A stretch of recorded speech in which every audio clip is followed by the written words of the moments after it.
Thakur sir, Dr. Bhaskar Mukherjee, and all the distinguished delegates. And it is our pleasure to have you all here on this Sunday afternoon. I'm Chintan Bavishi. I'm a General Manager, India Business Torrent Pharma. And today we have doctors from across the specialty, including endocrinologists, diabetologists, cardiologists, neurologists, psychiatrists, gastroenterologists, orthopedic, gynec, or oncologist, nephrologist, consulting physician, and postgraduate student who have joined in. Today, I think it is one of the brand new edition on this life larger than medicine concept, wellness for doctors, where more than 451 participants have pre-registered. And I, on behalf of the esteemed panel and Torrent Pharma, welcome you to this fourth edition of the webinar, which is planned on brain and body interface. I know, and the broader objective mission is very clear that we want to discuss the concept of wellness and want to seek balance in all the pursuits of life. And need not to say that this idea was conceptualized by Dr. Sudhir Shah in collaboration with other experts, and today we are here for the fourth edition. So without much time, I'll introduce our course director, Dr. Sudhir V. Shah, Professor Dr. Sudhir V. Shah, and he is a professor and head Department of Neurology at NHL MMC SVPIMR Medical College, Ahmedabad. He is a director of neurosciences at Sterling Hospital Group of Hospitals and consultant neurologist to His Excellency the Governor of Gujarat. He is advisor to World Yoga Foundation, and he has written various chapters and various books. I think on neurology in various languages, and published various paper publications in state, national, and international journals. He is awarded with the most prestigious award Padma Shri in 2016. Another prestigious award to medical science is BC Roy National Award in 2018. He was awarded fellowship of the Indian Academy of Neurology and is a recipient of UNO Award Global Visionary Award. This webinar would not have been possible without Dr. Sudhir Shah's idea, suggestion, involvement, and he is a great guide, philosopher, researcher, and a superb human being we ever have. And we are very pleased to have sir on this platform.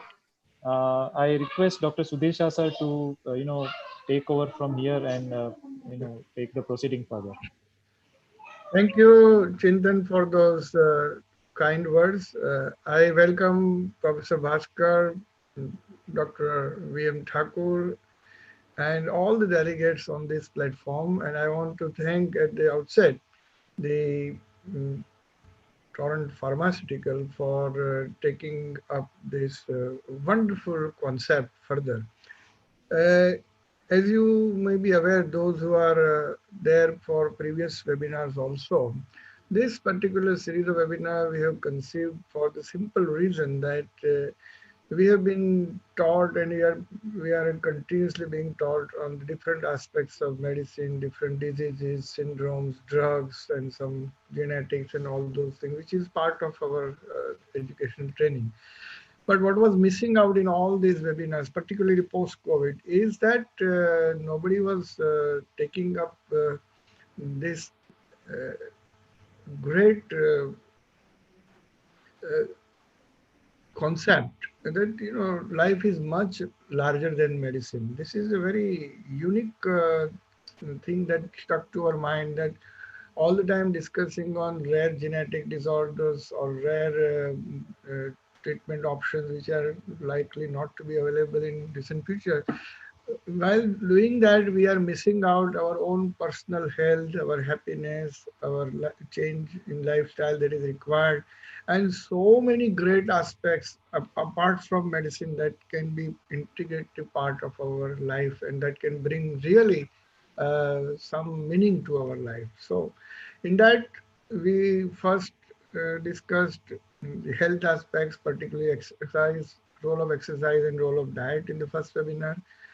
That was very well received. So second we did was pursuit of happiness. Then third we did was financial aspects for doctors as well as lateral thinking. And in that series, there's the fourth one. I am particularly thankful to my friend Dr. V.M. Thakur, with whom we intermittently collaborate on certain subjects. Like previously, we had some work together on consciousness. Now, today, it is he who is responsible for getting me this esteemed speaker, Dr. Bhaskar Mukherjee. And V.M. Thakur is a very dynamic man, very genius personality, and he has also lateral thinking. He is alumnus of BJ Medical College, Ahmedabad, 1980. He is a consulting psychiatrist practicing for last 32 years. He is known for his work in the use of intranasal ketamine on OPD-based treatment for suicidal ideation. That was his contribution to the field. Is actively involved in patient education, public awareness, and that part also we are very much matching, because I also feel that patients should be empowered with the pertinent knowledge, optimum knowledge of their disease and subject. And as I mentioned, his friendship with today's speaker, Dr. Bhaskar Mukherjee, has deeply influenced him. Hundreds of other doctors were coming in touch with Dr. Bhaskar, and I'm sure Dr. Bhaskar is going to blast us with some novel concepts. When I was talking to him, I realized that instead of mind-body medicine, which is the conventional term being used for description of the disorders, he said it's actually brain-body medicine. And I'm really impressed that, and I agree also that it's difficult to separate brain from mind. It is we who have been taught to think that we actually it is not possible to separate the hardware from the software, or the functioning of the brain from the structural aspect of the brain. And it is the compartment is not that way separable like what compartment. So on that line, and he has to go a long way. His talk is actually 1.5 hours long, but since we wanted to allow question answer, we have requested him to cut down to less than an hour. And Dr. V.M. Thakur is here to moderate the questions. And if I am allowed to speak somewhere, I will give some small of my opinion and views. But it is very interesting that, psychiatry and neurology is coming on one platform to solve the puzzles and pebbles of the brain and mind. That is something most noteworthy for today's session. And I've taken enough of your time, but I love you all. Take care of yourselves. Be positive mentally, but corona negative physically. And look after yourselves and your family. Thank you very much. Dr. Thakur, please take over. Thank you, Dr. Sudhir Shah. He is a very respectable person, always has been.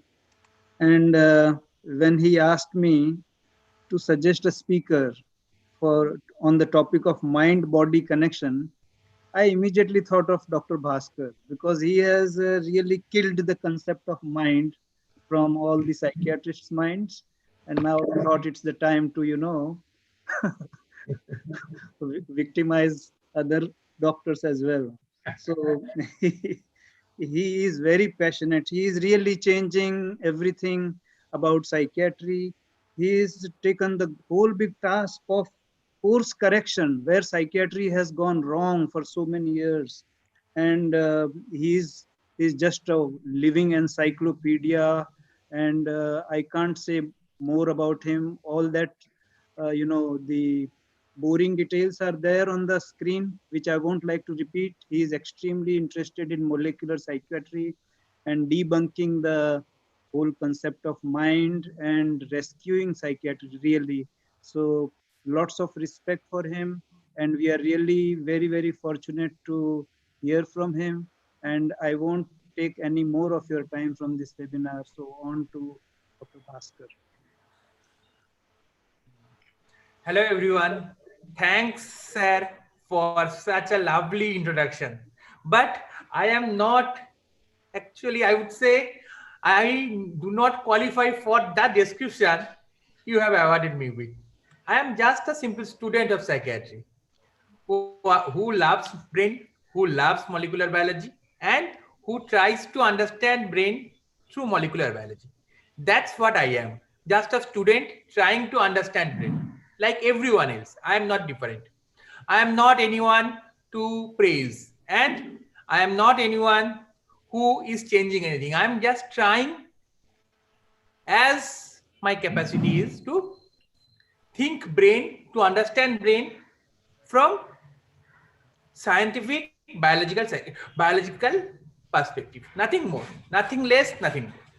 So with that lovely introduction and with that huge responsibility, let's go back to brain, behavior, body, and actually what is joining brain and body. This is my today's presentation.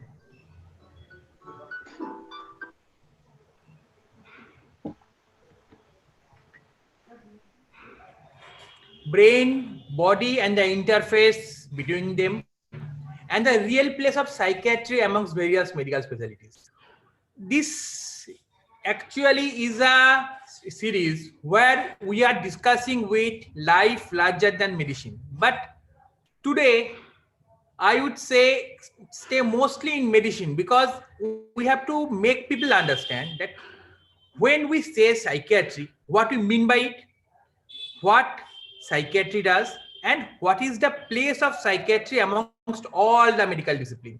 What has happened is we have become something of an alien, and I want to bring all of us together. What damage Freud did almost 150 years ago cannot be undone, but we all together can actually do some repairing work. And this is one of my small step and small offering in that area.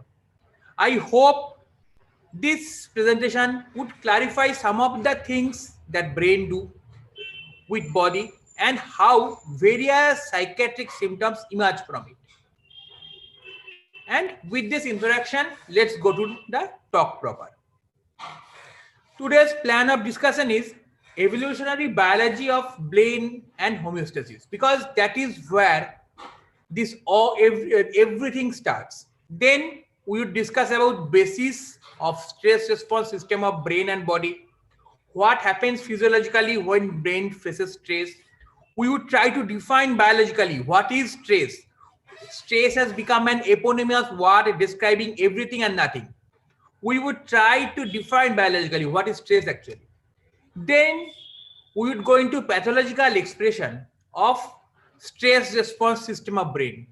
And then we would try to give some glimpse about what psychotropic do actually.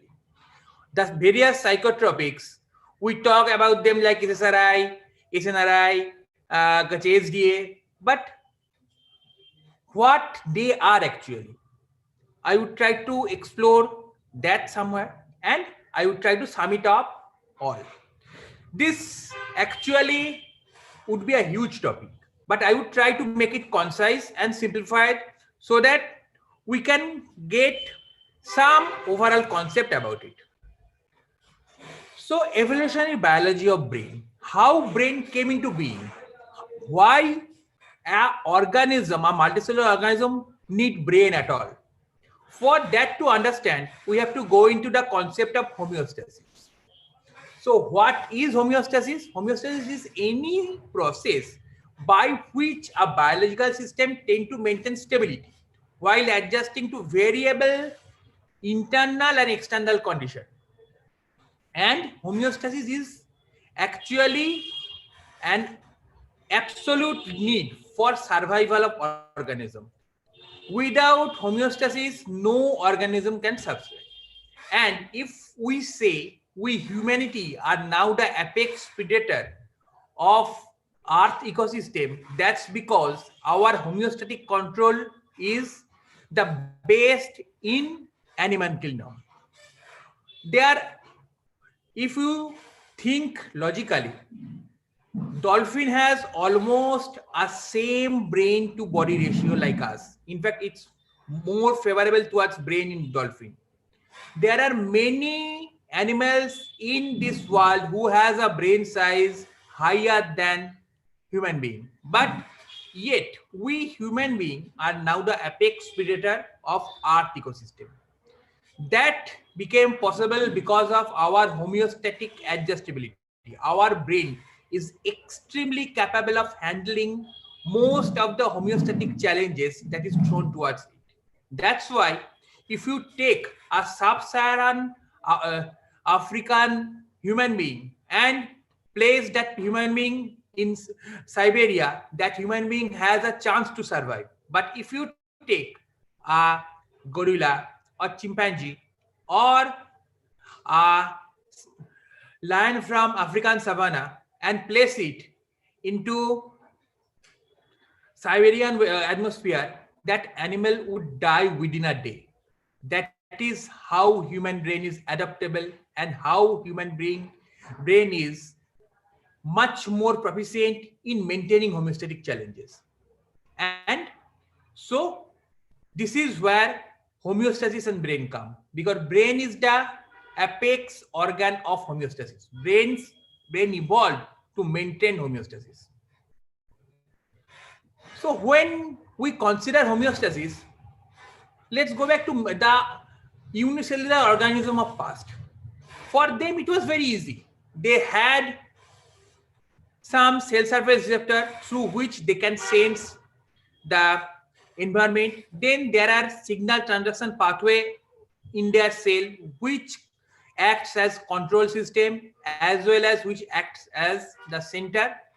Then nucleus gives some order, and that order is passed to various cell surface receptor via again signal transduction pathway, and the animal adjusts to surrounding environment, be it food, be it temperature, be it pH, everything is controlled within that single cell via nucleus and signal transduction pathway interaction.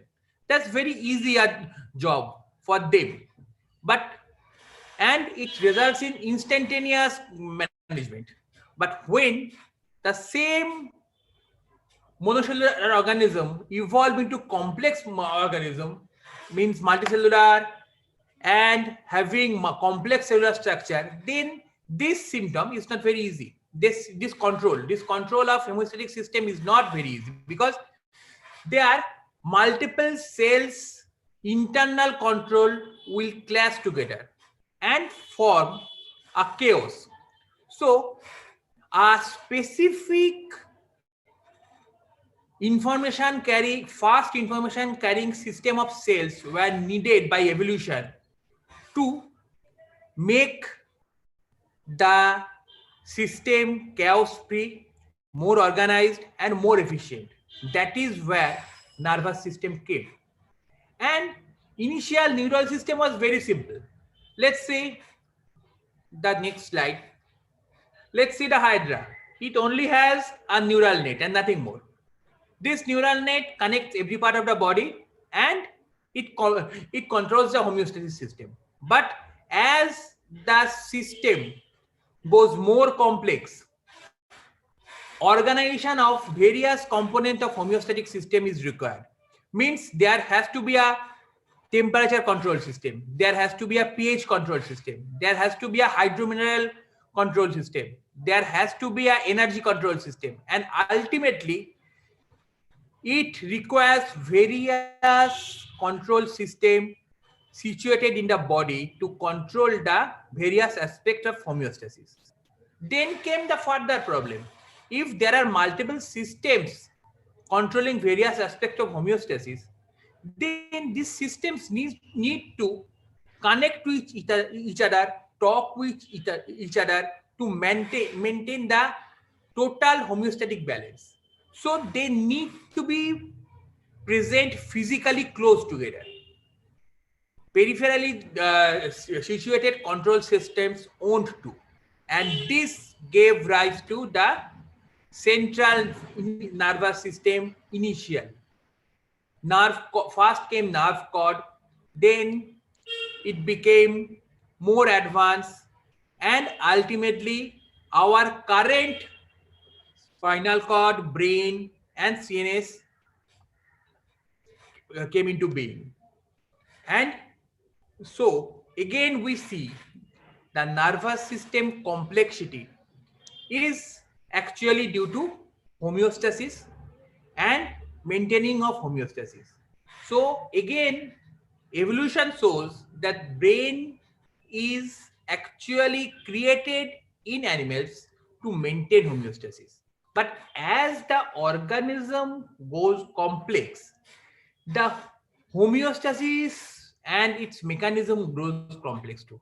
Because let's say any organism complex, sufficiently complex, will develop a society. Not only human being. Any organism, let's say ants, they have a complex society. Let's say various mammals, all of them has a complex society. And this complex society now become the part of the animal's environment. So social interaction is also a homeostatic challenge. And from there, the homeostatic system becomes more and more complex. And this is the function of our newer brain, that is neocortex. Neocortex is the cortical regulation of all the homeostatic system. And as the animal grows complex, the neocortical structure, neocortical connection, neocortical thickness, and cellular interaction that becomes more complex. Thus, we Homo sapiens are now the current most complex animal who has the most complex brain. But in future, we would evolve and the next generation would have more complex brain than us. So now comes the basic. Now have we understood that brain is the basic of all homeostatic control? We have to understand then what is stress and what is homeostatic load and how brain controls homeostasis. The basic understanding first.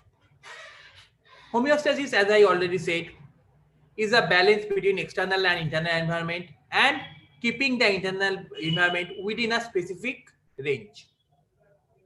Brain controls this process. Some call this process allostasis, but that is a questionable name.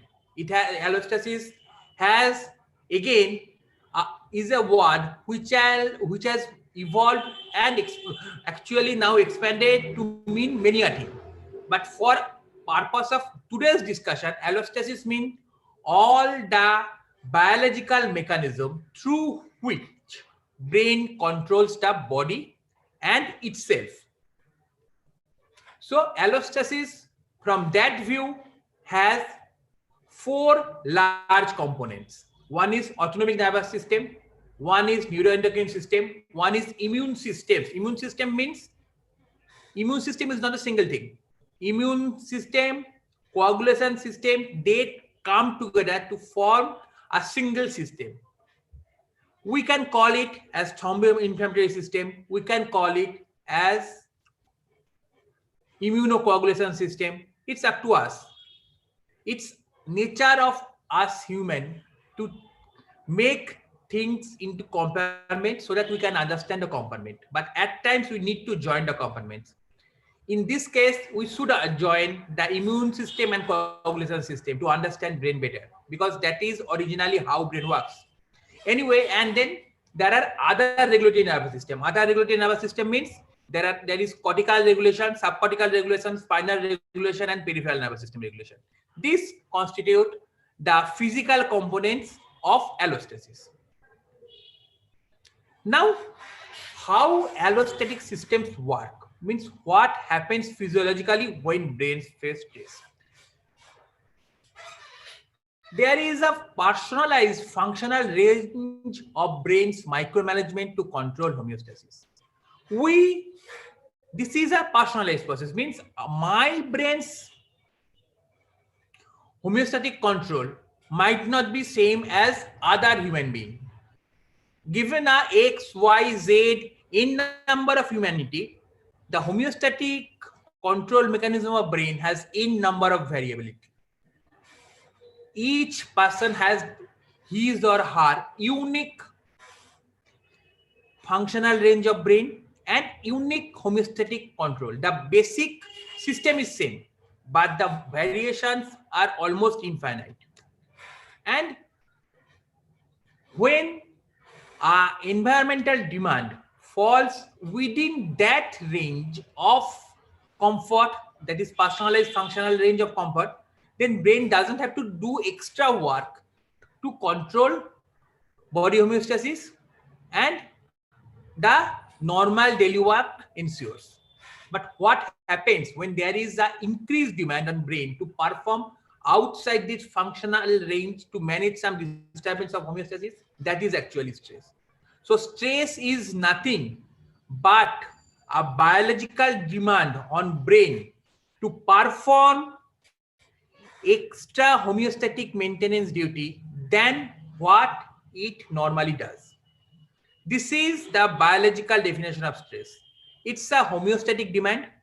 It's a demand produced by increased allostatic load, and so that brain has to work extra to manage this homeostatic load so that internal environment stays within range of viability.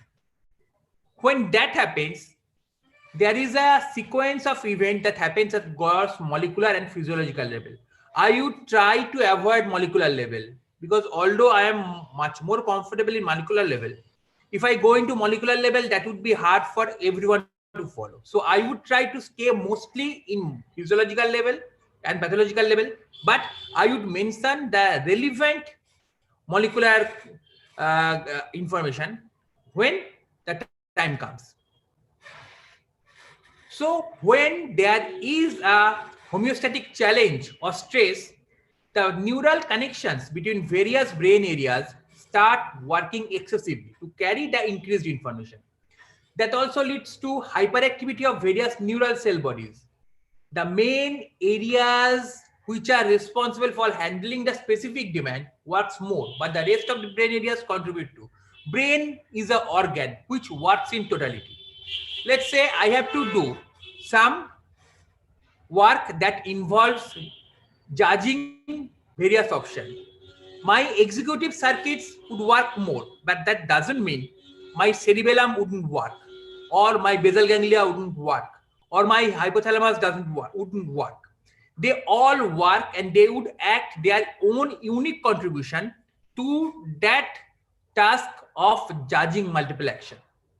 I am not going into details of it because that is within the region of cognitive neuroscience and systems neuroscience, but every part of brain work together. Some work more in a particular function, some work less in a particular function. So when some area is, when brain faces a homeostatic challenge, all the areas of brain go into hyperactivation. The particular area which is predominantly handling the work would be activated more, but the other areas, they would also contribute. Now this hyperactivation of neural cells need energy to maintain the action. So the neural cellular metabolism starts increasing with increase in mitochondrial oxidative phosphorylation, increase oxygen and energy substrate demand of neural cells. Along with that, there is also increased protein recycling in cell. There is increased transcriptomic action. There is increased action in various epigenetic expressions and regulations. There is change in translation of genetic code into proteins, and ultimately the proteostasis of brain changes. Now, what does that? This is a flow diagram of the system. When there is increased homeostatic load, there is high information carrying load for brain. And so brain, some areas of brain would go into hyperactivity, some areas would be less and some areas would be more. When there is hyperactivity, there is increased cellular protein recycling. And also there is increased mitochondrial oxidative phosphorylation. That these two would produce redox stress and cellular stress, as well as this is the pathway, the protein recycling is the pathway of ER stress. I'm not going into details of ER stress or endoplasmic reticulum stress, but this pathway needs to be remembered because this is one of the connection of homeostatic system to neurodegenerative disorders and disorders of proteostatic system or proteopathy. I would not be able to elaborate it further, but due to lack of time. But this from this area, increased cellular protein recycling gives rise to various neurodegenerative disorders. Now, all this produces cellular stress, and cellular stress is sensed by NOD-like receptor and resultant damage associated molecular pathway. Now, what is NOD-like receptor? Our cell intercellular system has multiple component of innate immune pathway.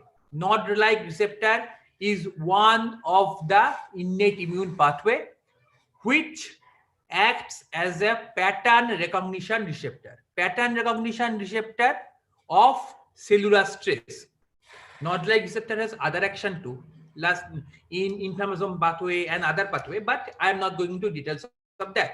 So NOD-like receptor are stimulated when there is cellular stress, and they release a molecular pattern which involve various heat shock protein as well as various other molecules, which together called DAMP or damage associated molecular pattern. There is also another molecular pattern, pathogen associated molecular pattern, or PAM. That happens when there is pathogen invasion of cell. Now, when there is activation of NOD-like receptor and DAMP pathway, that would cause microglial activation. Microglia has three large subtype of activation. One is M0, that is normal state. Then M1, that is the state of inflammation. Inflammation means here they secrete various inflammatory modulators like immunokines, and along with that they secrete various neuropeptide, and ultimately they cause cellular immune system activation. Immune system activation is not always bad. Immune system, the pro-inflammatory and anti-inflammatory pathway are also pro-growth and growth static pathway. So pro-inflammatory pathway initially promotes growth. So when microglia go into M1 state, initially it promotes growth, but if it goes into over-excitation, then there is excitotoxicity and further cellular damage. But we are talking about normal pathway here. So when M0 to M1 happens, there is two important change that happens in brain. One is via various vasoactive peptide and neuropeptide, microglia, active M1 microglia causes activation of NOD-like receptor P3 inflammasome in endothelial cell, and that causes endothelial activation and release of vasoactive peptide, and ultimately that causes neurovascular dilatation. Again, when there is microglial activation, there is activation of astrocyte. That is, astrocyte also has A0, A1 and A2 stage. Astrocytes go into A1 stage, and there is secretion of various vasoactive peptide that also cause neurovascular coupling. Neurovascular coupling means when there is increased neuronal demand of metabolics. When there is increased neuronal metabolic demand, the neurovascular supply of brain also increases. That phenomenon is called neurovascular coupling. And neurovascular coupling happens due to these two pathways. So stress not only does these things, it also causes vasodilation. Then microglia, when gets activated, it causes modification of extracellular matrix and limited dissolution of perineural net. Perineural net is a specialized extracellular matrix system, which is condensation and extracellular matrix condensation around neurons. It causes neuron to be protected from other external influences and also prevents aberrant synaptogenesis. If microglia gets hyperactivated and dissolve full perineuronal net, then there is neuronal damage. If there is limited perineural net dissolution, then neuronal ability to new synapses gets restored, or synaptogenesis environment to produce synaptogenesis happens. Then microglia, when activated, it causes activation of neural proliferative zone. Neural proliferative zones are actually subventricular zone and most of us know the hippocampal areas. Here the neural progenitor cells, neural stem cells, they reside and they gives rise to various new neural cells and glial cells. Brain doesn't stop growing after childhood or adolescence. It grows throughout the life, and that is actually the basis of all neuroplasticity. So microglial activation causes activation of neural progenitor cell and stem cell in the proliferative zone by specialized microglia of that area. Then that causes neurogenesis and gliogenesis. This new neural cell and glial cell, they first develop, then mature, and then migrate to the zone of hyperactivity by active and passive neural migration. Active and passive means there are some neural migration factor which repels the neural cells, and there are some which attracts the neural cell, and ultimately these neural cells go and settle in the zone of hyperactivity, and this gives rise to the next stage, synaptogenesis. When there is synaptogenesis, there is formation of new synapses between the existing cells and new cell, as well as new synapses between existing cell, new synapses between new cells. So all these three forms of synaptic generation occurs. Then there is long-term synaptic remodeling, strengthening of active synapses and long-term potentiation, and there is pruning and long-term depletion of inactive synapses. And ultimately, the pruning also happens in active and passive form, but I am not going into that. And ultimately, what happens is there is neuroplasticity, and that leads to cerebral adaptation of homeostatic load. All these physiological changes are moderated by thousands and thousands of molecular pathways. As I said, I am not going into details of that. I have given limited molecular information, and I want this topic to stay in this state, because if I go into molecular exploration, my today's lecture would stretch for 7 or 8 days. So we get to see a glimpse of what happens when brain adjusts to new homeostatic load or stress and the stress response system. Now, what happens when there is a pathology in it? So first we have to understand what are the cerebral pathologies. We have to, by now, our discussion should have enabled us to understand that stress response system, homeostatic control, is the brain's main function. So any condition which affects this function would produce signs of cerebral impairment. So what are those conditions? These conditions are all genetic with epigenetic modification. Means epigenetic modification means brain environmental interaction, and that causes change of gene expression. So what are the large group of genetic diseases which affects brain and causes this dysfunction? We can divide them into A to F. Group of genetic conditions affecting neural cell production, maturation, function, aging, and death. Group of genetic conditions affecting synaptic development, function, and remodeling. Group of genetic conditions affecting cerebral immune and coagulation system. group of genetic conditions affecting development, function and remodeling of neurovascular system.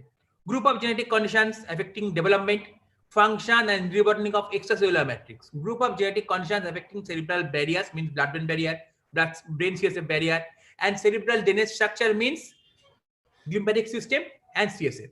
As you can understand from this disease group, that each of these diseases has thousands of subclassification. A group has almost thousands of subclassification. So is B, so is C, D. So these 6 group comprises all of the disease that could actually impact body and brain. So every systemic disease will have a brain manifestation, and every brain symptom will have a systemic component. So brain and body are not separate things. That Freud has damaged the cerebrology, if I am permitted of neurologism. Our neurology and psychiatry should have been a single system, cerebrology.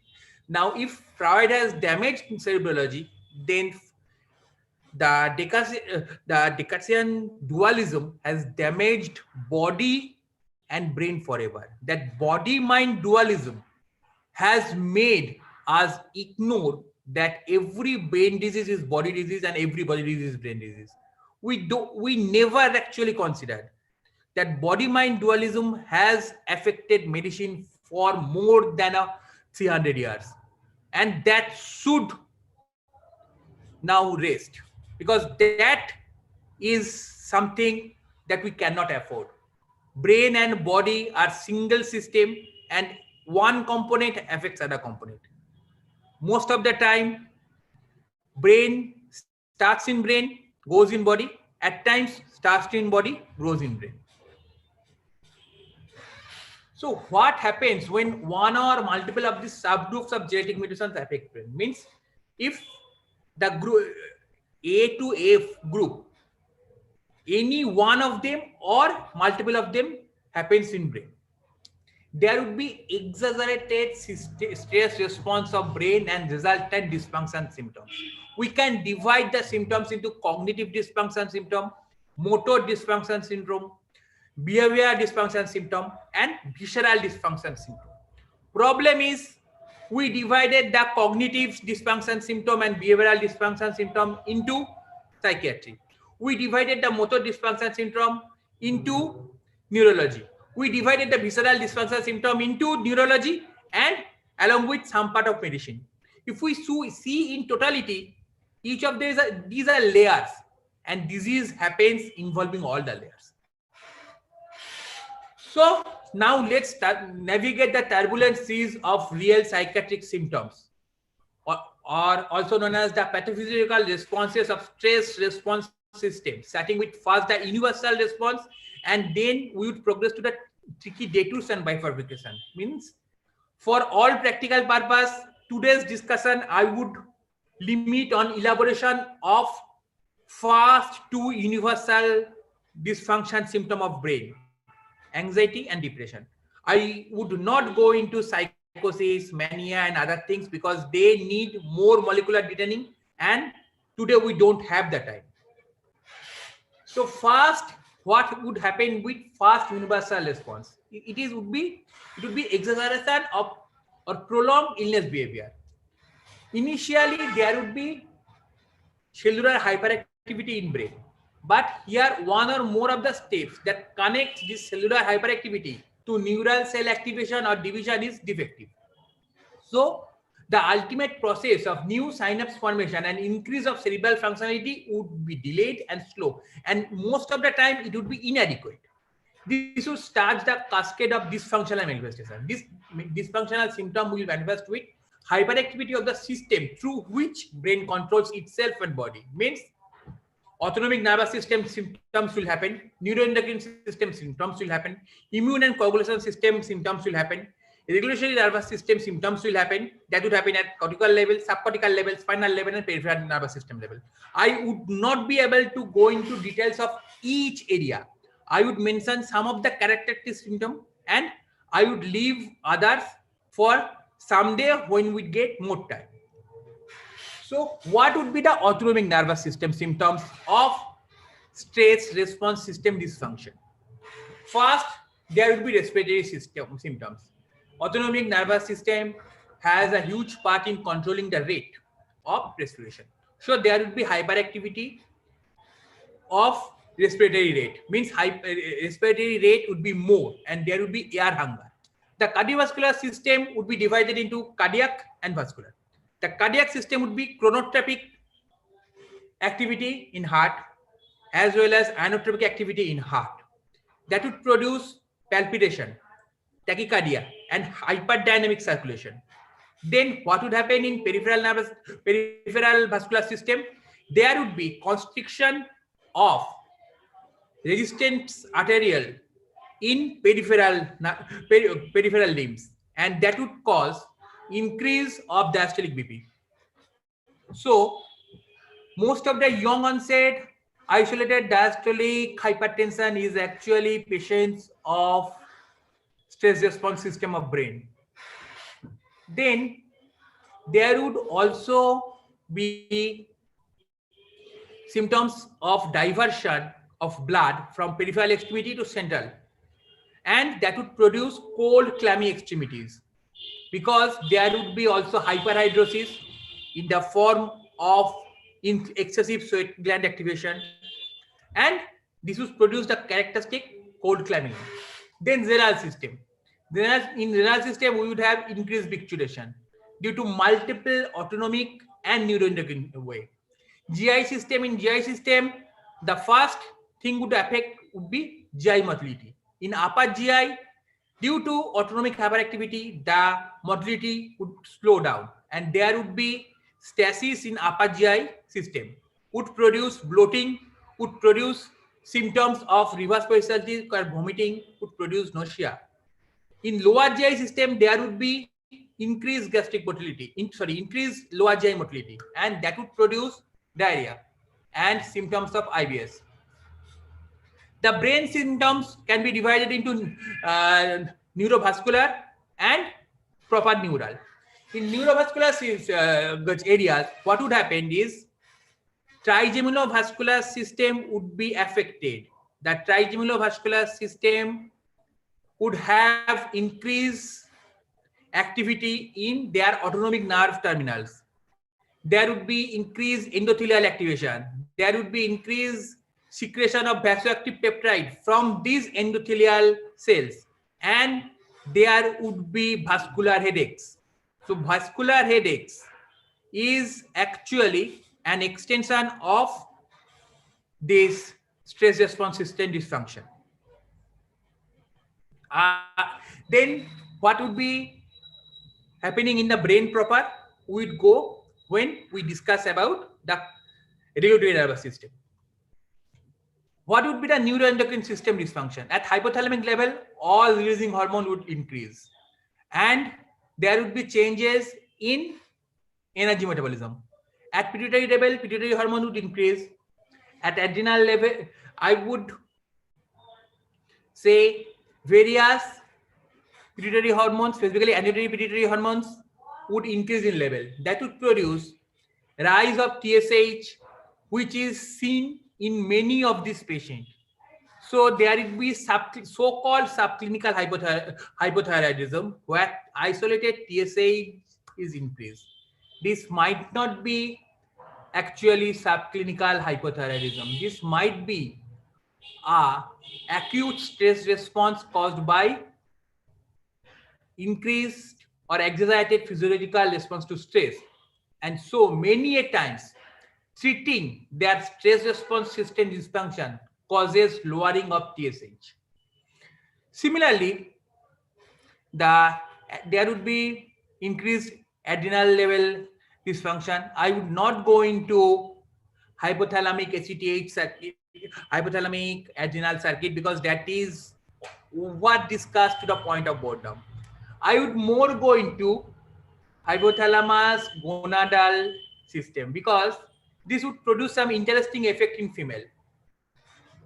Our reproductive endocrinology is 2 hormones from pituitary, 4 hormones from adrenal gland, 1 hormone, or one not actually 2 hormones from adipocyte, and 5 hormones from gonads. So this reproductive endocrinology would get disbalanced. In female, there would be decreased, actually irregular menstrual cycle length and ovulatory menstruation, and this anovulatory cycle would produce follicular cyst by the residual ovum, and so this female will have menstrual irregularity. This female should have follicular cyst in uterus and produce, uterus not in follicular cyst in ovary, and it would produce a phenotype of polycystic ovarian syndrome. They might or might not have polycystic ovarian system. They might or might not have the infertility due to our classical PCOD. Rather, this might be a phenotype, a brain phenotype. In GI endocrine level, there would be multiple changes like CCK-PZ change, secretin change, changes in gastrin level. There would be higher chance of H. pylori colonization and other things. I am not going into details because again, if I go into details, I would make this a huge lecture. Now, immune system, there will be allergic symptom. Hypercoagulation and brain system has a huge interaction. Let's say I would go into slightly details in hypercoagulation because this has multiple clinical application. These patients of stress response system, their coagulation system is dysfunctional. Most of them has either plasminogen activator inhibitor, that is pi mutation, or factor V mutation, or mutation of other coagulation system, and that makes their multiple dysfunctions throughout the body. There is chance of pi mutation is associated with various psychiatric disease, autism. Pi mutation is associated with inexplicable infertility, pregnant, and along with that, pi mutation has various role in various other systems. Say similarly, other things of thrombophilia. So these patients will have more chance of already venous thromboembolism. There would be increased allergic manifestation. If taken clear history, there would be increased childhood symptoms of asthma, allergic rhinitis, and other allergic symptoms. Again, I am not going into details of it because that would include molecular pathway. So regulatory nervous system dysfunction symptom. What would be the cortical symptom? The cortical symptom is what we classically known as psychiatric symptom. There would be executive function disturbances. There would be ambivalence. There would be decision making problem. If we go into subcortical level, there would be anhedonia. There would be various small motor dysfunction, which we call neural soft sign. Then at spinal level, there would be increased muscular tone at neuromuscular level, and that would give rise to low back pain because our spinal muscles are the most sustained contracted muscle in body. So increased muscle tone would affect this muscle first. Then in peripheral nervous system, there would be various sensory disturbances and motor disturbances, many a time mimicking the neuropathies and sometimes truly producing neuropathies. So what we call these symptoms together? Anxiety and depression, depending on what symptoms predominate. If the restlessness predominate, if there is increased panic attack, if there is increased GI symptoms and other, we call it anxiety. And in advanced stage, when there is psychomotor retardation, when there is lethargy, when there is extreme anhedonia, we tend to call that symptom as depression. So anxiety and depression are ubiquitous fast response symptom of every brain stress response system dysfunction.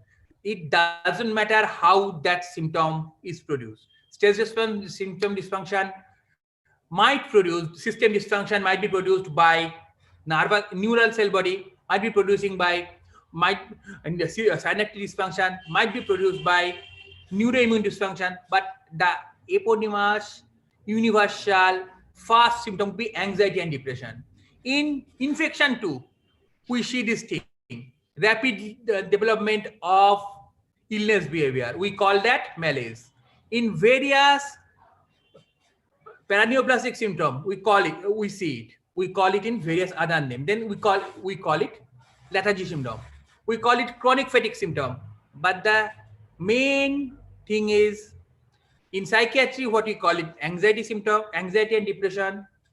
In rheumatology, we call it chronic fatigue syndrome. In various other system, we call it in various names. But the basic system remains the same. This is the eponymous fast presenting symptom of homeostatic system disturbances or stress response system disturbances.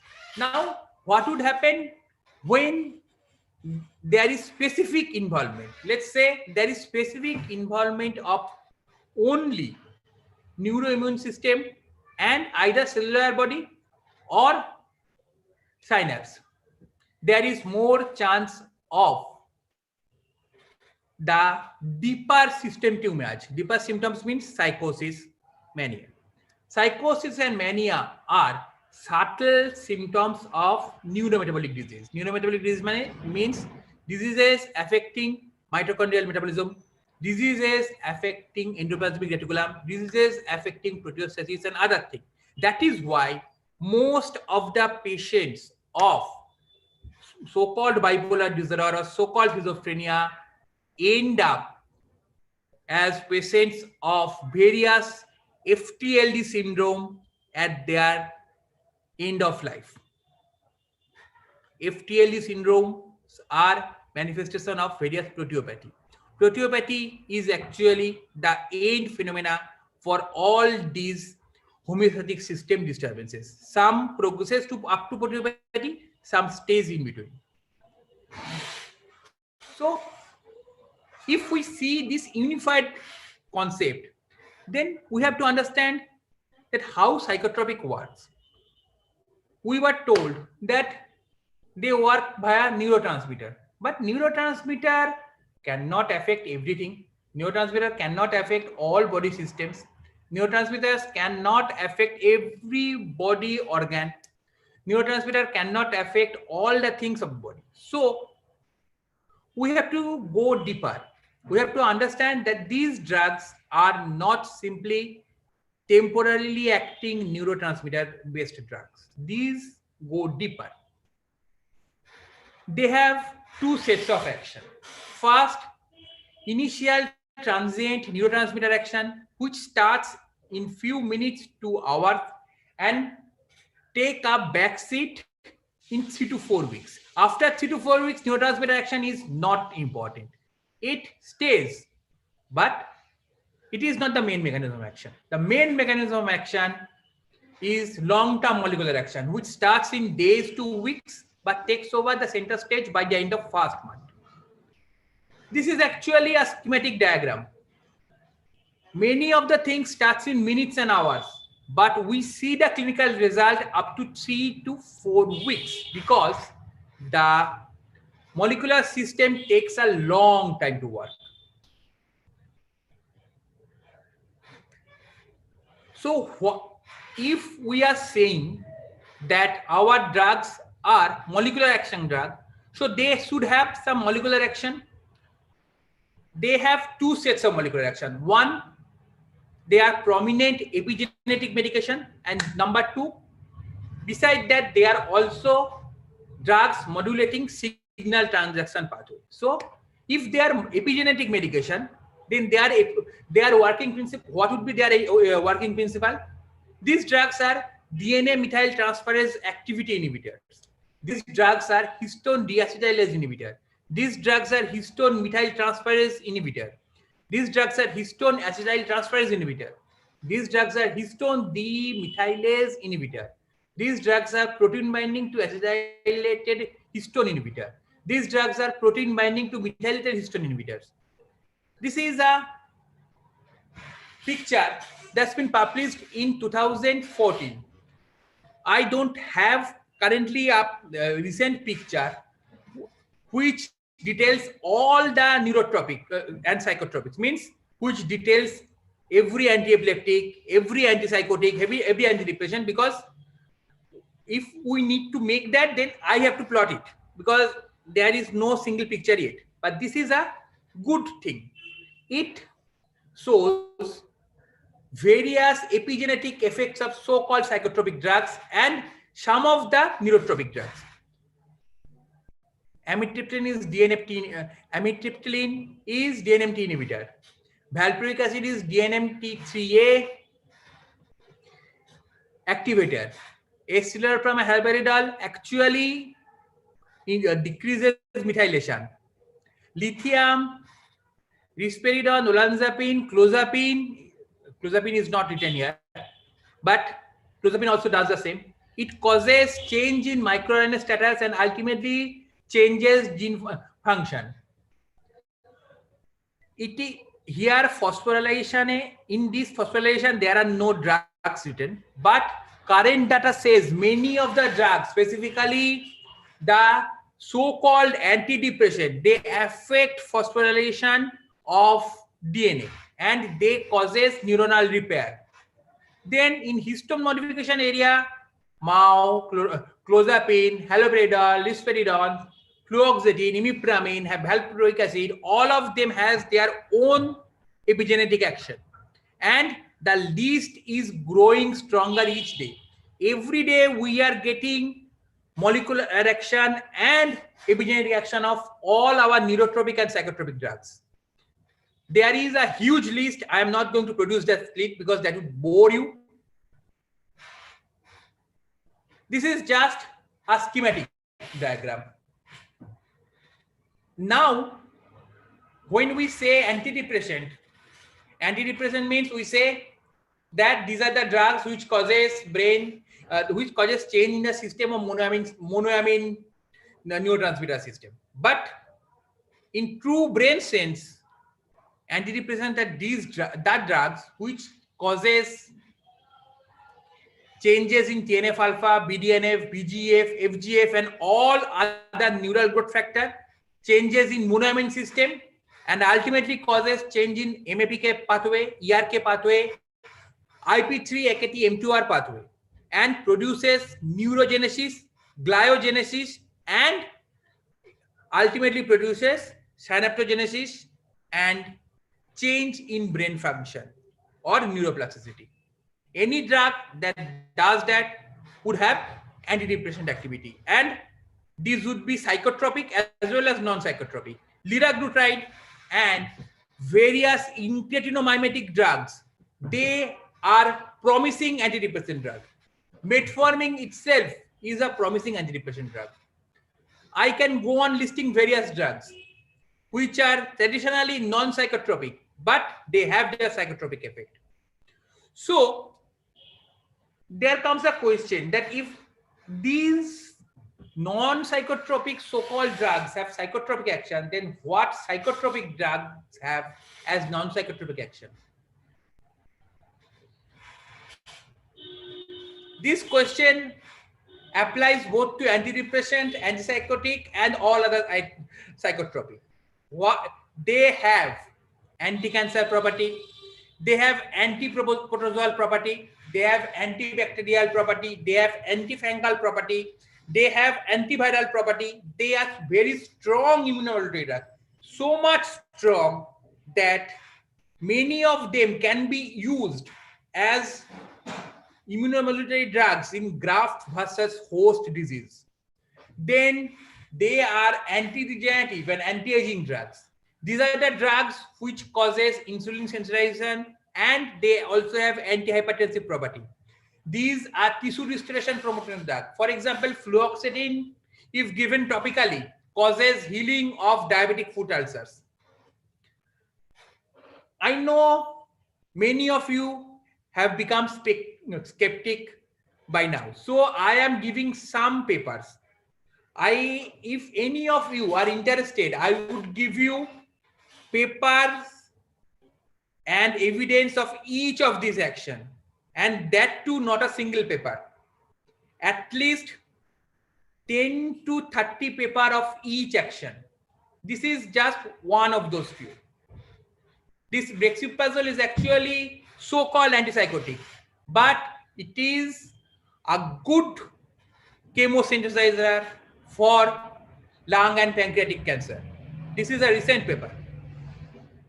Psychotropic drugs, they are now a proven anti-cancer drugs, and they are being repurposed for number one, chemosynthesizer property, radiosynthesizer property, for second line anti-cancer drug, and ironically and uniquely, the only drug which can reverse the malignant stem cell to normal stem cell.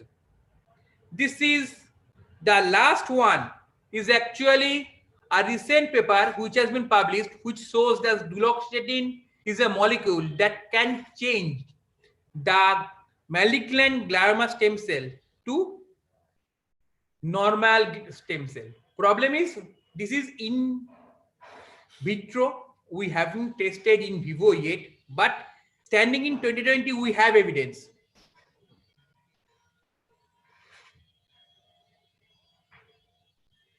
This is just a schematic diagram showing all the so-called anti-depressant, antipsychotic, and psychotropics who has effect in glioblastoma multiforme and their mechanism of action.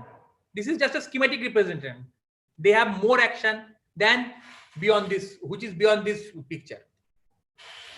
Then antidepressants have proven efficacy in preventing hepatocellular carcinoma. This is one paper. There is also another paper which has followed a cohort of thousands of patients over 15 years and seen that patients receiving any antidepressant, be it TCA, be it SSRI, has less chance of development of malignancy, specifically solid tissue tumors, than other patients. So to sum up, sorry for exceeding my time limit of 50 minutes. I have gone into 1 hour 5 minutes. Sorry, so I have exceeded 15 minutes. Brain is central to all body function and is the central organ of homeostatic control. Stress response system is just the name of how brain handles homeostatic load. It involves all parts of body and needs all subsystem of brain to work in synchronized way. Abnormalities of brain stress response system is manifested as cognitive, motor, behavior, and organic dysfunction. And we should not divide them into separate specialties. Means brain should have representation in every system.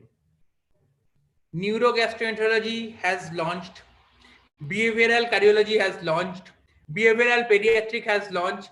All other system of medicine should have their brain representation, because it is ultimately brain which is master of these systems. So illogically, we divide this system, these symptoms into neurological disorder and psychiatric disorder, which is not true.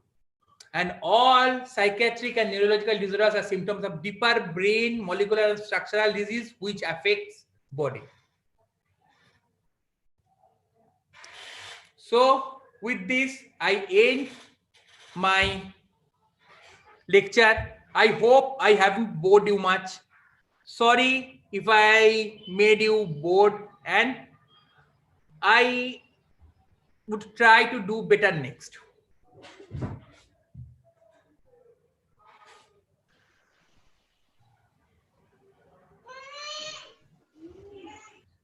My lecture ends. Yeah. Dr. Thakur, please unmute yourself and start the proceeding of questions. First of all, that was not at all boring. It was an amazingly fantastic presentation, Dr. Bhaskar. And in a very short span of time, you have really wonderfully tried to break the wall between psychiatry and rest of the medicine. So thank you very much. So there are many questions, but I would first give it to the opportunity to Dr. Sudhir Bhai to ask his questions. Oh, actually, I am really impressed. You have given a wonderful justice to the subject, and it was an eye opener to many. And I think if more and more such kind of talks are designed, people would demolish that wall of Berlin and will have again the same. And as you rightly justified, that there is nothing like brain on one side and psychiatry on the other side. Cognition, behavior, motor, and visceral all are part of one game, a big game. And I might take a chance to say that every cell has its own brain, and brain is represented everywhere. It's wrong to bifurcate into mind and brain differently. So, if time permits, at the end, I will say, a very jovial thing that my professor of neurology taught us on first day about psychiatry, which we still carry wrongly, and I think you have demolished that wall. I have only first one question. How do you correlate this diabetes and the severity of corona expression, both in terms of in connection to your talk? Diabetes and severity of corona? Multiple ways, sir. Diabetes, as we know now, is an all-encompassing metabolic disorder that involves every body system. So it affects innate immunity hugely. Now, what happens in innate immunity? I talked about this is, and sir, thank you for asking this question, because this would show how our innate immunity controls our immunity against virus. What happens is there are various intracellular pattern recognition receptor. I talked about just node-like receptor. There is also reed-like receptor. And there is also various subdivision of toll-like receptors situated inside cell. Many of these are viral sensing. They activate in response to virus, and they are our primary viral defense system. And once they are activated, they express various signals which change the proteostatic system of proteostatic system of cell, and the molecular chaperones directing the protein formation and protein breakdown, they are activated, and they recognize the viral protein and they inhibit the viral protein so that the viral protein doesn't spread outside the cell. This is one function of this pattern recognition receptor. The second function is they activate the pathogen associated molecular pattern pathway, and the natural killer cell and killer cells are attracted towards the infected cell and try to destroy the cell. Now, diabetes as a molecular disorder affect these various pathways specifically. Due to presence of diabetes and due to presence of its associated neuroendocrine function, this Rig-like receptor, node-like receptor, and toll-like receptor become less functioning. Number one. So the molecular viral defense become weak. NK cells are not attracted. Then in diabetes itself, diabetes is a disease of proteostasis too. So in diabetes already the proteostatic system is affected. The molecular chaperones are overworked and they are not working properly. So they cannot inhibit the viral protein. So again, the viral defense is not working. Then what is happening is in diabetes, the immune system is profoundly dysfunctional. The anti-inflammatory and pro-inflammatory system balance is not working properly. So when the antiviral inflammation finally starts, the pro-inflammatory arm of immune system is in charge of that, but the anti-inflammatory arm is in charge of limiting that so that it doesn't spread to other body system and produces systemic inflammatory response syndrome or SARS. Now what happens is this SARS prevention cannot be done in in diabetic because the anti-inflammatory arm of immune system is not working. So when the inflammation finally happens, it goes out of control and there is higher chance of sepsis. So at molecular level, this is how diabetes affects this thing. Now, if we add these things along with brain, what brain would do in diabetes? In diabetes, the brain is already in compromised state. Brain is working more on ketone bodies than on glucose because cellular glucose delivery system is not working in diabetes. Then what would happen is brain is already stressed, neurovascular coupling is not happening. So brain activation of autonomic nervous system and brain activation of immune defense is not working. That would further damage that immune dysfunction. Then what would happen? That tissue healing would not occur properly, and there would be a systematic cascade of dysfunction at every level, producing more sepsis, more systemic inflammatory response syndrome, more multiple organ dysfunction syndrome, and ultimately death. That is how having diabetes means more vulnerable towards corona, more vulnerable towards any other infection. Great, great. All right. Thank you. Dr. Mohan, Yes. please, Mohan. Yeah. So there are, how much time we have? So I will choose the questions. 15 minutes, I think. Yes, Yeah. 15 minutes. 10 minutes to 12 minutes. Yeah, 10, Yeah. 12 minutes. 12 So- minutes. There are questions related to several areas. So one of the recent questions is related to cancer medicine. Could you give example of psycho-neuro-immunoresponses in cancer medicine? Pardon? Couldn't hear that? Examples of psycho-neuro-immunoresponses in cancer. A question asked by Lieutenant Colonel Chitalkar. Very good question. A very good question. Psycho, neuro, immunoendocrine. I would say psycho, neuro, immunoendocrine system response. In cancer medicine, first we have to understand what happens in cancer. Cancer is produced by, again, I am talking as student of molecular neuroscience here. So cancer happens due to two ways. Number one, mutation, which can be either heritable or de novo, means somatic mutation, and then failure of surveillance system against this mutation. Now this surveillance system has a DNA level function, mismatch repair system, and other system. Then a gene function level and cytosolic level component, which is controlled by P53 molecule as well as P72 molecule and various other anti-cancer system inside the cell. And then the third level is immune surveillance. Immune surveillance by NK cell, means natural killer cells, cytotoxic T cells, like this thing. Now, psycho-neuro-immunology means how brain affects this system.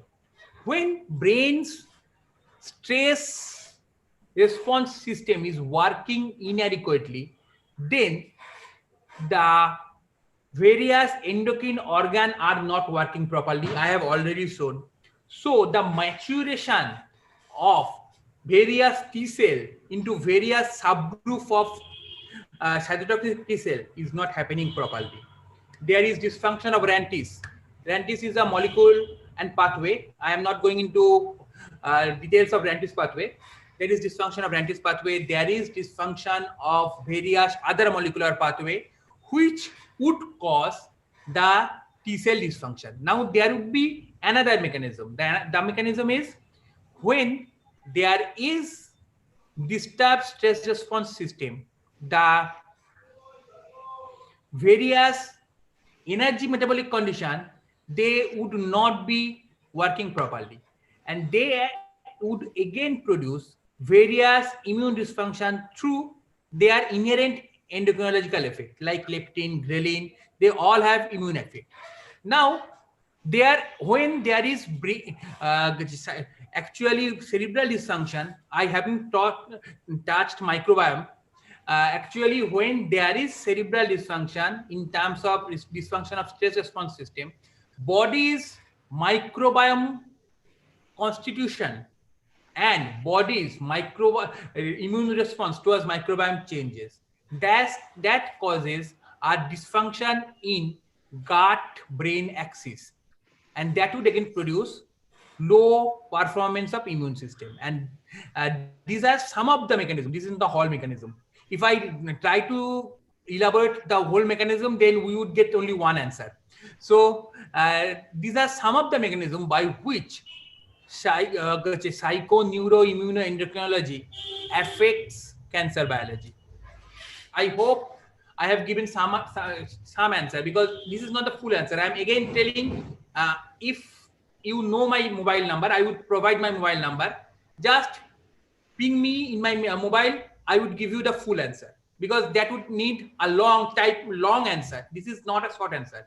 Psychoneuroimmunoendocrinology is a huge system, and its impact is in various areas of cancer biology. How cancer forms, how anti-cancer drug response occur, how anti-cancer resistance occur, anti-cancer drug resistance occur. Everything is related to this system. So it would be a long answer. Next question. That was very generous of you, Dr. Bhaskar, as usual.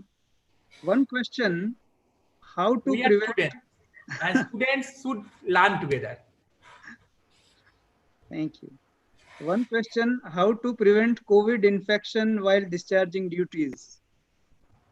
How to prevent COVID infection while discharging duties is a very dangerous question, because then we have to think about what COVID infection does to body, and that would create many things. But I would say maintaining a healthy brain, maintaining a healthy habits would go a long way.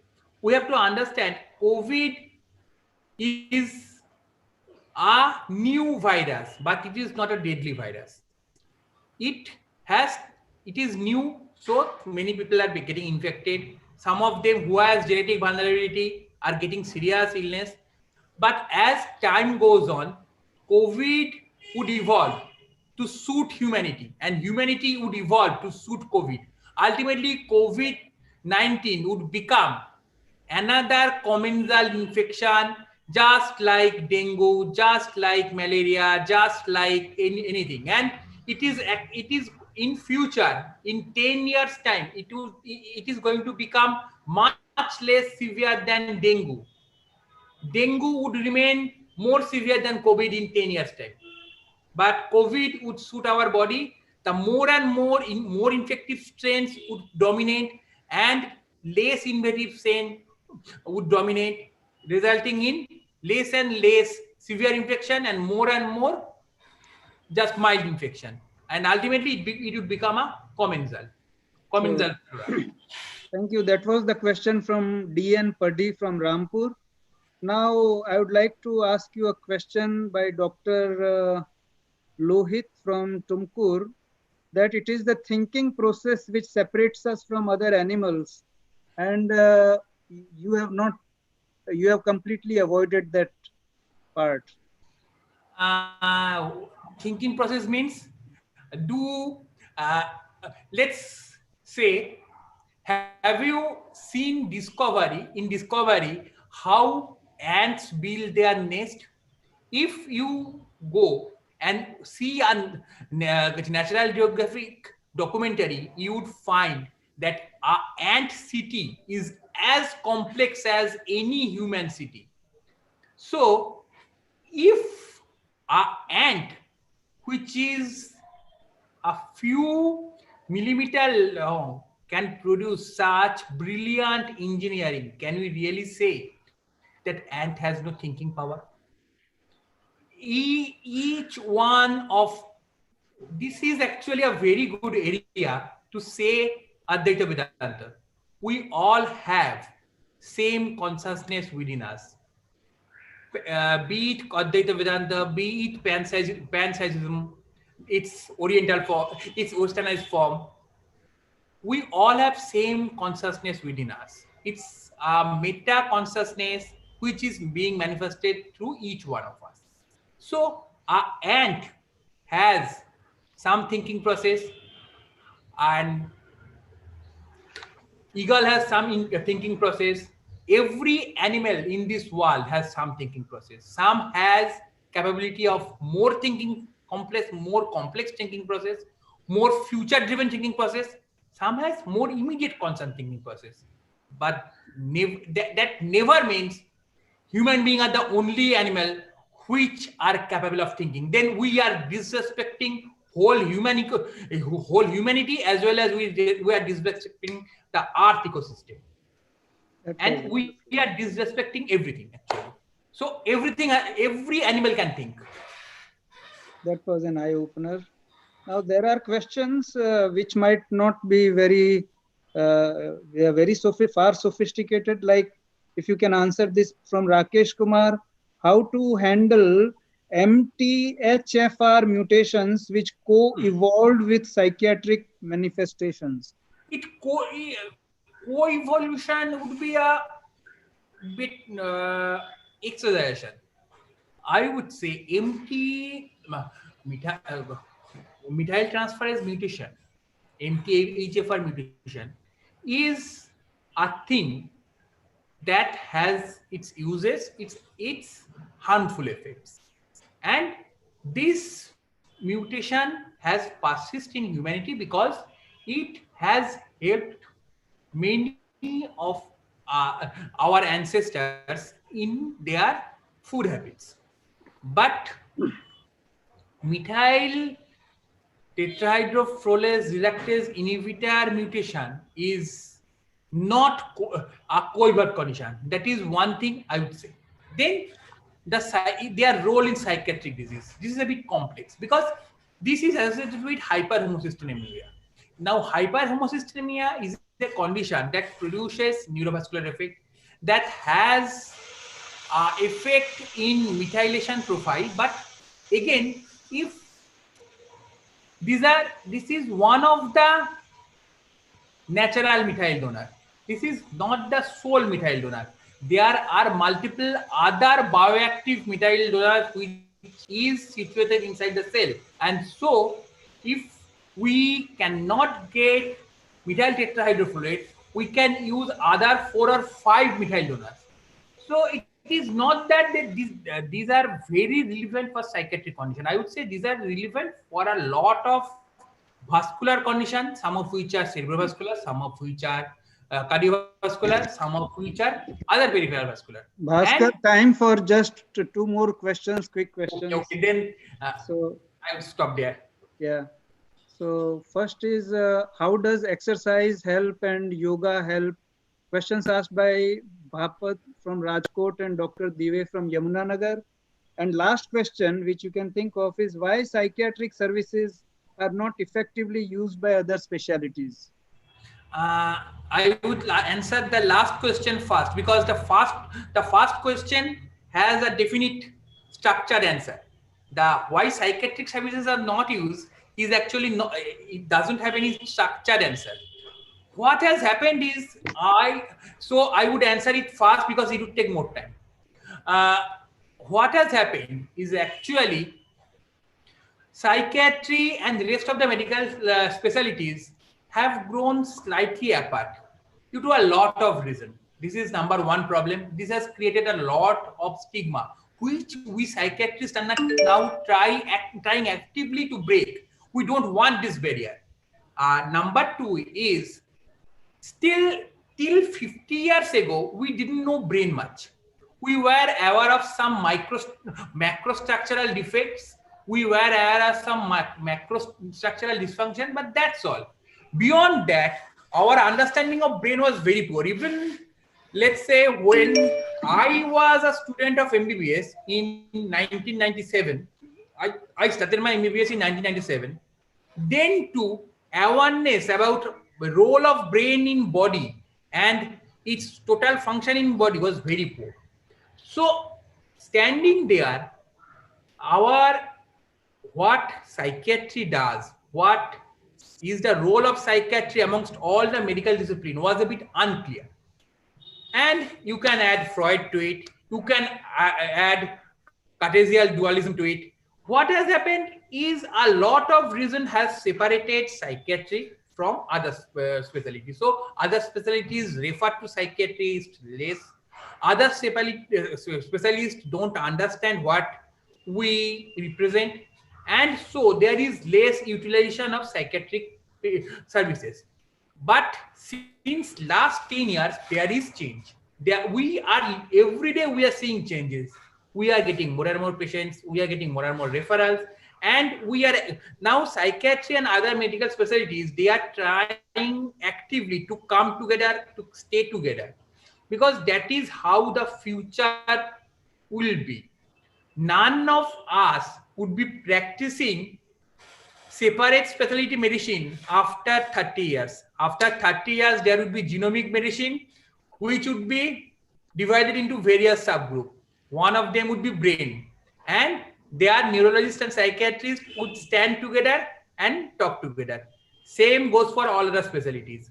So yes, psychiatric services were utilized less, but now they are being more utilized, and we are actively trying to create more service and cater more. And I hope we would succeed with all of your help.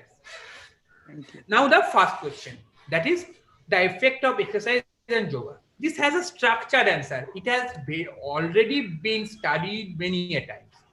What they do is they affect the whole body function and brain function in a graded way.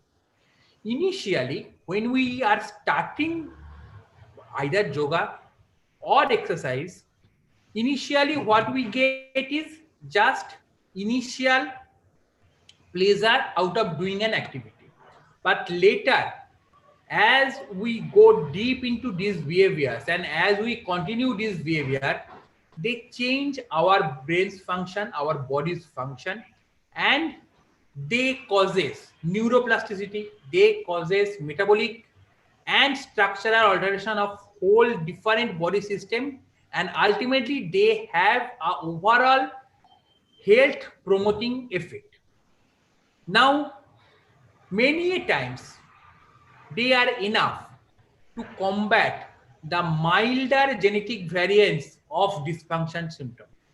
If the dysfunction symptoms are more severe and more widespread, then we need medication associated with it. But otherwise, exercise, yoga, meditation, all of them has a positive health promotion role via a graded and stepped condition, which would take few weeks to activate, but would take few decades to reach a supreme level.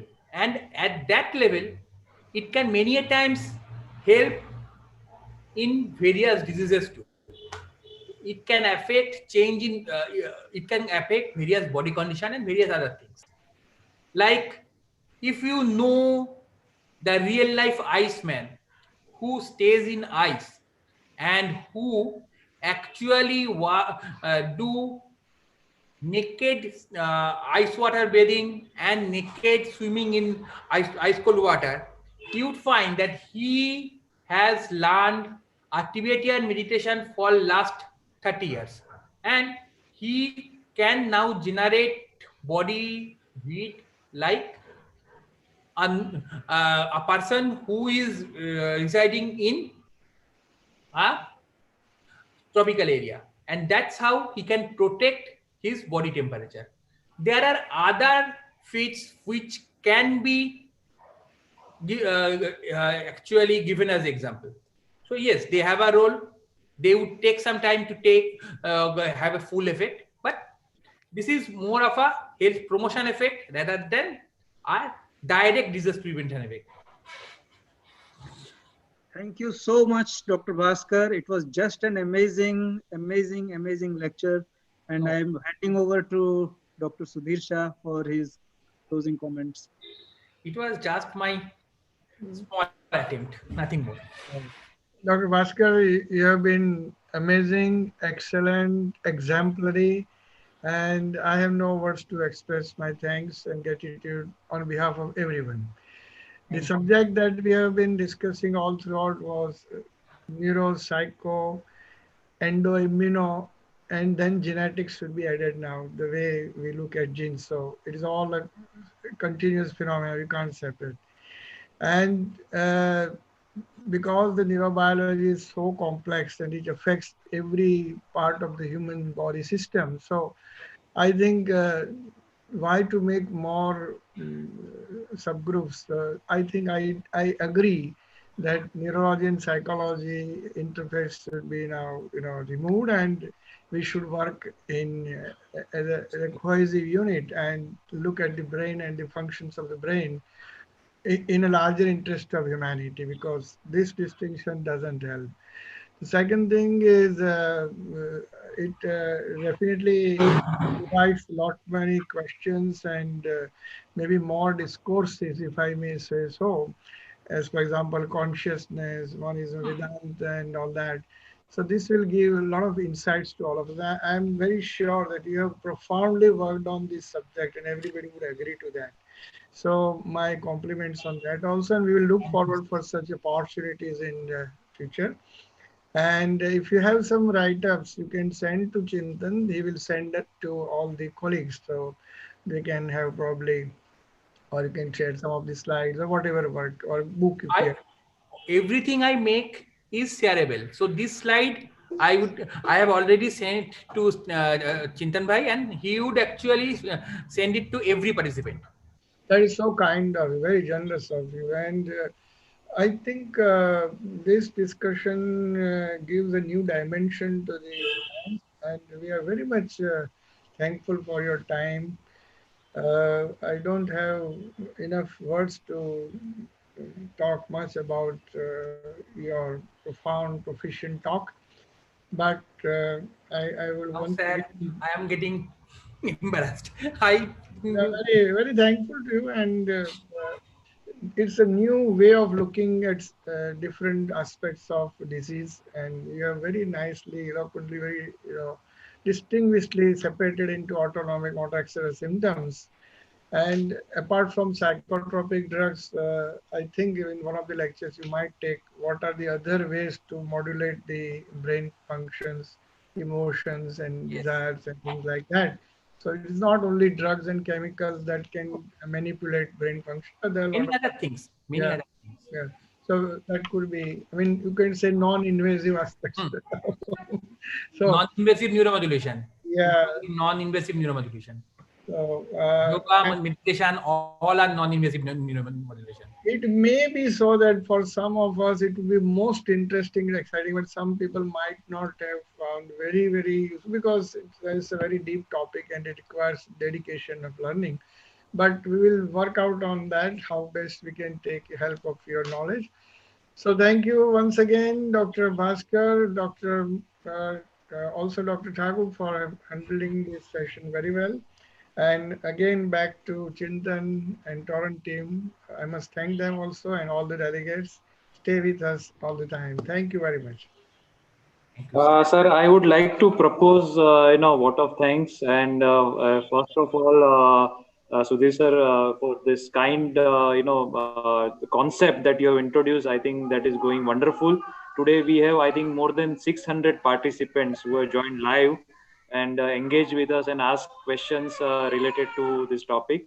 And I'm sure that such innovative thoughts and innovative concepts would be, we will be discoursing in the next coming month. I think 27th of December, that is fourth Sunday, we will be having again a new topic related to wellness for the doctors. I thank Dr. V.M. Thakur sir for giving his valuable time and his experts comments and asking us a relevant questions that is actually eye opener, and has given a different trajectory to the whole mind brain interface, body interface thought process. And definitely a deep sincere thank to Dr. Bhaskar Mukherjee for his very empathetic, very insightful, very compassionate perspective, and which promises to further, I think, humanize the entire concept of this interface, and it helps in various healing practices and I think various therapeutic options. And it stimulates, it has already stimulated various greater creative thinking and research on this subject. And I'm sure, sir, all the participants who have benefited would, further would like to, when we'll be sharing your slide, we'll be sharing all the other materials that you have shared with all the participants. And thank you very much, sir. It was a welcome breath of a fresh air and, possibility into the therapeutic world you opened up. So I thank one and all for joining in today and wishing you a great Sunday ahead. And look forward to meeting you on 27th of December with one more interesting topic. Thank you, one and all, and look forward to meeting you again. Thank you. Thank you. Thank you.